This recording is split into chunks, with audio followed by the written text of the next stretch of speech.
د ګیلمن وزیر چې کوم دی شهادت وشو، نن خلک غوسه دی ګیلمن باندې هم او پی ټی ایم هم په 11 اکتوبر باندې یو قومي عدالت ورغور فیصله کړې ده. تاسو ته ښکارېږي چې پی ټی ایم که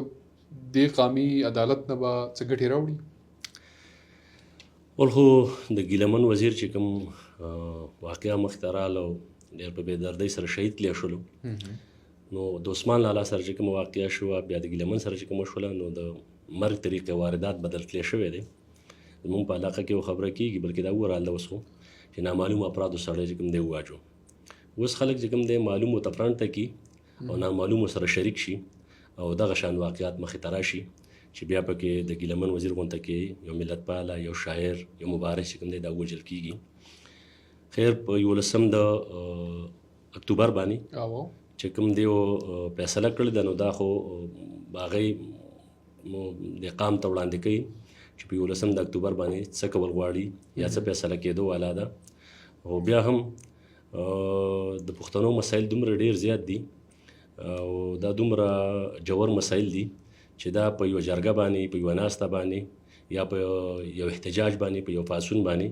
ختمېدی نشي. خو دا یوه لار ده چې دې دپاره مسلسل جرګې پکار دي، دې دپاره مسلسل دغه شانته جدوجهد پکار دی، وخت په وخت باندې چې کومه دی پاڅونونه پکار دي او وخت په وخت باندې چې کوم دی خپل رزسټنس شو کول دي.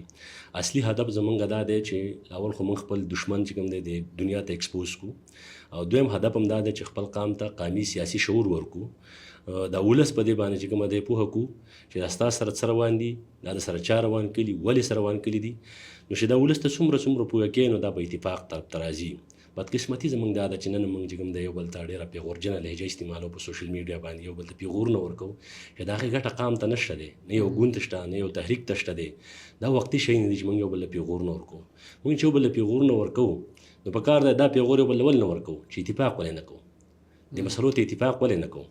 لکه موږ یو بل ته پیغورونه پرېښودل، پیغوران لهجه هم پرېښودله، نو مې چې موږ یو بل لکه برداشت کو او د اتفاق طرف ته راشو. او دا زمونږ چې کوم مسایل دي چې بار بار ذکر کومه، دا بغیر د اتفاقه حل کېږي نه، دا بغیر د یووالي نه حل کېږي نه. او دا اخلاص هم غواړي، دا اخلاص غواړي چې په دې کې هیڅ قسمه چې کومه د سیاسي پوینټ سکورینګ نه وي، په دې کې هیڅ قسمه چې کوم د ذاتي غرضونه ګټې او دا شیونه پکې نه وي، څه لالچ پکې نه وي، بلکې خالص مخلص د خپل قام په خاطر باندې، د خپل مظلوم ولس په خاطر باندې چې کومه دی دا اتفاق طرف ته خلک راشي او د یو نیشنل ډایلاګ وشي او د هغې په رڼا کې چې کومه دی ځان ته ابجکټیو کېښودلی شي او د هغې لپاره په شریکه کار وکړلی شي.